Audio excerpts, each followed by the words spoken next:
Salut les devins, c'est Saikyo. Il est l'heure aujourd'hui de vous proposer une nouvelle vidéo de débat. Ça faisait un petit moment, quelques semaines quand même qu'il n'y en avait pas eu. Et cette fois-ci, c'est une vidéo de débat sur la fin de Dragon Ball Super, sur en particulier l'arc tournoi du pouvoir et survie de l'univers globalement, pour vous parler aujourd'hui de son principal défaut. Alors, Dragon Ball Super et le tournoi du pouvoir et tout ça, ça a d'énormes qualités et ça a d'énormes défauts. Voilà, la balance est pleine des deux côtés. Mais ça, on s'en parlera justement dans d'autres vidéos. Review global par arc, review un petit peu bilan de tout DBS. Voilà, tout ça arrive sur ma chaîne. Mais aujourd'hui, je voulais faire un point avec vous sur le défaut majeur. Et j'en ferai sûrement une pour la qualité majeure, on verra bien. Parce que, si vous voulez, je vais vous expliquer ma pensée. J'ai remarqué que la plupart des défauts de Dragon Ball Super, pas tous bien sûr, entendez-moi bien, la plupart, peuvent s'expliquer par une seule et bonne raison. Et vous-même qui m'écoutez, déjà merci d'être là, mais n'hésitez pas à jouer à ce petit jeu. Je vais vous dire dans un instant quel est pour moi le plus gros défaut de l'arc tournoi du pouvoir et je vais en discuter avec vous. Mais au moment où je vais vous le dire, essayez de voir si ça ne peut pas justifier les défauts que vous trouvez à Dragon Ball Super. Je m'explique. J'ai essayé de me dire que si moi je remarquais autant de défauts dans le tournoi du pouvoir et que vous m'en disiez autant dans les zones commentaires de mes vidéos, c'est qu'il y avait une bonne raison. Et plutôt de me dire qu'il coexistait plein de défauts en même temps, défauts d'animation, défauts de manque d'histoire, défauts de ci, de là, j'ai essayé de me dire qu'il y avait peut-être une cause principale, un défaut principal, un petit peu comme le père des défauts, tu vois, qui justifierait tout ce que l'on peut remarquer de négatif dans ce tournoi du pouvoir et cet arc survie de l'univers. Donc cette chose, sans plus traîner, sans plus tarder, c'est tout simplement la longueur de l'arc. Je pense que cet arc est beaucoup trop long pour ce qu'il avait à nous proposer. Au final, en soi, cet arc n'est pas si mauvais que ça. Et je vous donnerai un exemple tout simple. Regardez l'arc tournoi Champa Virus. Il nous a pas raconté des tas et des tas de choses. Il a introduit quelques personnages. Il a donné un background très limite sur Hit. Tout comme le tournoi du pouvoir a donné un background très limite sur Jiren au final. Sauf que l'arc tournoi Champa Virus était nettement plus court, beaucoup plus court. Et grâce à ça, on a pu lui pardonner son manque de fond, de développement et ce genre de choses. C'était un bon divertissement qui n'a pas duré trop longtemps, qui faisait plaisir comme ça, en plus c'était les retrouvailles, donc ça passait. Mais c'est une chose, un luxe que le tournoi du pouvoir n'aurait jamais dû tenter de se payer. Surtout en sachant que le tournoi Champa Virus déjà, c'était le premier vrai tournoi de DBS. Donc là, le tournoi du pouvoir fait répétition de tournois, au sein de la même œuvre bien sûr, sans apporter quelque chose de nouveau mis à part des combats. Et en plus de cela, le tournoi du pouvoir arrive juste après l'arc Mirai Trunks que beaucoup considéreront, et moi y compris, comme le meilleur arc de Dragon Ball Super. C'est quasi incontestable que ça l'est, sauf que l'arc Mirai Trunks, mais regardez déjà, on va regarder tous les arcs, rapidement. L'arc Battle of Gods, ça dure de l'épisode 1 à 14, donc c'est quand même super court. Ensuite, la résurrection de Freezer, c'est de l'épisode 15 à l'épisode 27. C'est encore similaire en termes de taille, c'est un morceau assez court de l'histoire de DBS.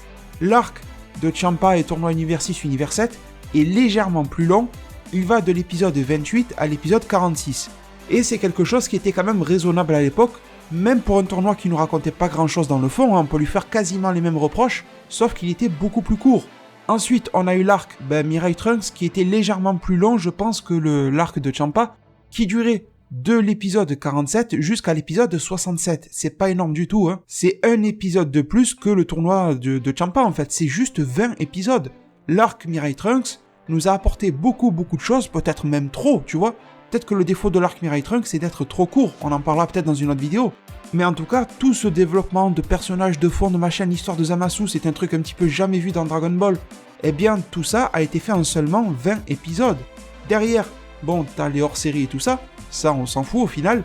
Et ensuite, t'as l'arc survie de l'univers, c'est le monstre de DBS qui démarre en épisode 77 et qui se clôture en épisode 131. Le truc dure plus de 50 épisodes, c'est-à-dire qu'il a duré plus d'un an. Un an à se taper uniquement des combats à répétition, Goku qui tombe KO, qui se relève instantanément, parce que c'est difficile pour les scénaristes dans un arc où il n'y a que du combat et rien d'autre, quasiment, hein, vous m'avez compris, à 90% pour être gentil, et bien de justifier le fait que les gens arrivent à se taper façon Terminator, c'est-à-dire je tape tout le monde et je tombe jamais. Donc ils ont essayé de le justifier, Goku tombe, il se relève, Vegeta tombe, il se relève. En final, ils sont tous tombés, ils ont brisé leur coquille 25 millions de fois, ils se sont relevés. Et ça, pour nous spectateurs, au début c'était cool de les voir briser leur coquille, mais après c'était saoulant, et c'est normal. Et ce défaut de longueur-là, je pense qu'il s'explique non pas par une raison artistique, c'est-à-dire que c'est pas Toriyama qui a demandé à ce que ça soit aussi long, c'est pas la volonté pure des scénaristes de la Toei de faire aussi long, c'est que ça a été forcé. Et vous verrez bien, une chose simple qui va prouver et qui prouve déjà de ce que je dis, c'est la rapidité du manga. Lisez les derniers chapitres de Dragon Ball Super, même si c'est pas votre truc de lire habituellement, allez les lire, procurez-les-vous, et vous allez voir que le tournoi du pouvoir avance à une vitesse folle, et que normalement, ça sera l'histoire de quelques chapitres à peine pour clôturer tout ça. Personnellement, j'estime que pour la sortie du film en décembre, le tournoi du pouvoir en manga sera terminé, pour vous donner une idée. Donc c'est pas quelque chose qui va être extrêmement long. Oui, c'est long dans la durée parce qu'il n'y a qu'un seul chapitre par mois. Mais si après, une fois qu'ils sont sortis, tu rassembles tous les chapitres, ça fera presque rien du tout. Et c'est normal parce qu'au final, on sait que le tournoi du pouvoir n'a rien de spécial à nous raconter. Peut-être que dans le manga, sur la fin, il racontera quelque chose de plus pour embrayer vers un nouvel arc ou quelque chose comme ça. Mais nous, dans notre version animée actuelle, il n'y a presque rien qui a révolutionné l'histoire de DBS, et même sans parler de révolutionner, qui l'a tout simplement complété ou renouvelé. Au final, la promesse de l'arc est respectée. La Toei Animation n'a pas fait de putaclic ou ne nous a pas menti.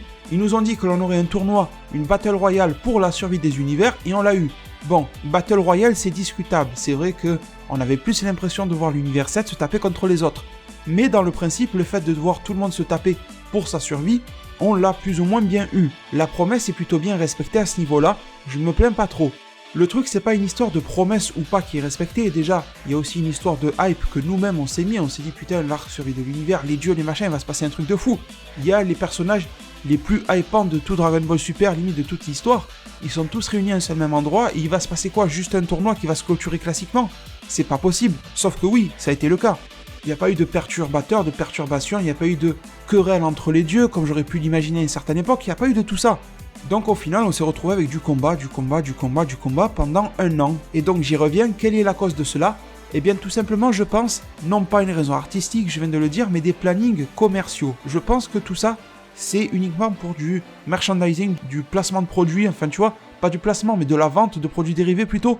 Et aussi pour pouvoir garder la licence et la franchise Dragon Ball commercialement en vie le plus longtemps possible et resserrer de plus en plus les plannings entre fin de DBS et début du film. Je m'explique, je pense que le film va marquer un tournant pour la franchise Dragon Ball et pour l'avenir de son histoire, retour de la série en animé si ça revient ou pas, suite dans le manga, enfin même si le manga va différer, mais je pense que quand même malgré tout, même si Toriyama a dit que le film et le manga seraient différents, je pense que ça va quand même marquer un point d'impact à ce niveau-là. À la limite, presque, je dis pas que ça en est un, mais presque comme un reboot dans l'idée. Mais le problème, c'est que si tu veux que ça marche, il faut pas qu'il y ait trop de temps entre la fin du tournoi du pouvoir et le début du film. Sauf que faire un film, ça demande du temps, ça demande de mobiliser des équipes. Donc je pense qu'ils ont étiré, côté Toei Animation, au maximum l'histoire de base qui est très simpliste de Akira Toriyama, de faire un tournoi entre tous les univers. Ils l'ont étiré au maximum, jusqu'à ce qu'on arrive à l'épisode 131, et là on ne pouvait plus étirer parce que la Toei Animation doit placer ses animateurs, ses scénaristes, etc. sur le film, et visiblement elle n'est plus capable, comme à l'époque de Dragon Ball Z, de travailler sur les deux en même temps. Je ne sais pas, je ne saurais pas vous expliquer exactement pourquoi. Est-ce que les effectifs sont plus réduits qu'avant? Faudrait que je me renseigne à ce sujet-là, je vais être honnête avec vous, je vais pas me la jouer je sais tout, mais le constat visible est qu'elle ne peut pas, ou alors qu'elle ne veut pas investir doublement dans des équipes d'animés et des équipes de films, je ne sais pas, mais en tout cas, il y a une impossibilité quelque part. Et au final, la Toei Animation va essayer de nous conserver un maximum chaud, suite à cet épisode 131, pour qu'on soit là pour le film en décembre, qu'elle va sortir mondialement, pour qu'on soit là encore par la suite de ce qu'elle veut nous proposer. Récemment, le fameux département sous la direction de la création et production d'animés qui a été créé dédié uniquement à Dragon Ball chez la Toei Animation. C'est un signe que quelque chose se prépare et pas uniquement le film. Et ça, c'est un fait parmi tant d'autres. Je me permets de vous renvoyer vers ma vidéo que j'ai sortie récemment, ma prédiction, le retour de Dragon Ball Super ou la suite de Dragon Ball Super en juillet 2019. À l'intérieur de ça, j'explique absolument tout ce qu'il faut savoir sur cet hypothétique retour de DBS. Donc oui, une longueur qui a été artificiellement rallongée pour tenir des plannings commerciaux à mes yeux. Il n'y a pas de confirmation, il n'y a pas d'interview, mais ça m'a l'air évident et logique que ça soit ça, et triste aussi pour nous. Et d'ailleurs, petite parenthèse, ce fait-là m'attriste un tout petit peu par rapport à l'état des studios d'animation, de tous les temps, de tous les types de studios, pas que la Toei, vraiment tous, qui n'ont jamais été vraiment trop capables, enfin jamais c'est un grand mot, mais qui n'ont pas trop été capables de pouvoir créer des arcs, fillers ou hors-série de qualité. Je ne vais n'en citer qu'un parmi quelques autres qui ont été bons. Si vous allez dans Bleach, pour ceux qui connaissent, vous prenez l'arc Muramasa. C'était pas un arc de fou. L'arc Zanpakuto, je sais pas si ça vous parle. C'était pas l'arc le plus révolutionnaire, c'était pas un arc de fou, mais c'était un arc filler qui était plaisant. Et pourquoi est-ce que les studios d'animation, quand ils font des hors-séries, ne sont pas capables de faire quelque chose d'aussi bon? Je ne saurais pas vous l'expliquer. Manque de créativité, manque de talent peut-être, je ne sais pas. Manque de motivation à créer ça. Sincèrement, aucune idée. Mais ce que je veux dire, c'est que l'arc Tournoi du Pouvoir aurait pu être plus court, sans avoir besoin d'appeler Toriyama pour créer une nouvelle histoire. Tout simplement les scénaristes de l'Ato Animation qui se seraient un petit peu bougé les fesses et qui auraient créé une histoire digne de ce nom, sans qu'elle soit follissime, mais un truc qui passe un minimum. Sauf que non, ils ont préféré rallonger le Tournoi du Pouvoir, et au final le Tournoi du Pouvoir, c'est de grands moments clés, de grands moments de combat, de belles phases.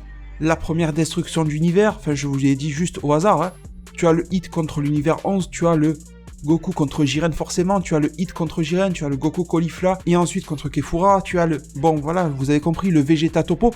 Il y a pas mal de phases lumineuses de combat, mais qui ont donné à des phases très sombres, comme l'élimination de Piccolo et de Gohan, qui était horrible à mes yeux, surtout celle de Gohan.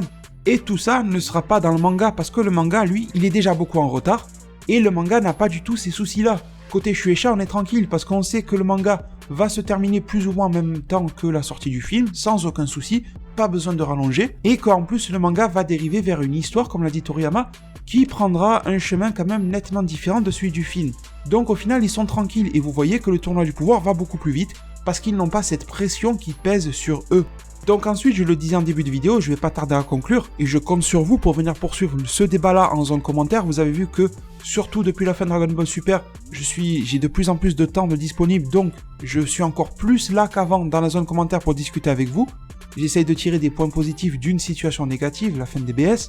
Comme je le disais, la plupart des défauts que vous pourrez trouver à l'arc Tournoi du Pouvoir peuvent s'expliquer par cette fameuse longueur. Si vous trouvez que ça manque d'histoire de fond, eh bien un arc plus court, qui aurait duré peut-être 25 épisodes au lieu de 54, eh bien il n'aurait pas eu plus de fond, mais étant donné que c'était plus court et plus expéditif, tu aurais moins ressenti le problème. C'est aussi une question de ressenti, c'est un petit peu comme la météo. Vous avez remarqué qu'il vous donne toujours la température qu'il fera, et la température ressentie, parce qu'il peut faire 2 degrés réellement dans 2 zones du monde, sauf qu'à un endroit tu ressentiras 2 degrés, et à une autre zone du monde tu ressentiras peut-être 4 ou peut-être moins 2, ça dépend. Voilà, c'est cette question de ressenti, de perception qui est importante quand on parle d'œuvres d'art, et la longueur du tournoi a changé complètement notre perception. Si c'était beaucoup plus court, on l'aurait beaucoup mieux accepté. Les défauts d'animation que l'on a pu reprocher, même si c'était somptueux par moments, les épisodes 110, épisodes 130, 131 étaient superbement réussis, 122, mais il y en a d'autres où c'était beaucoup plus raté,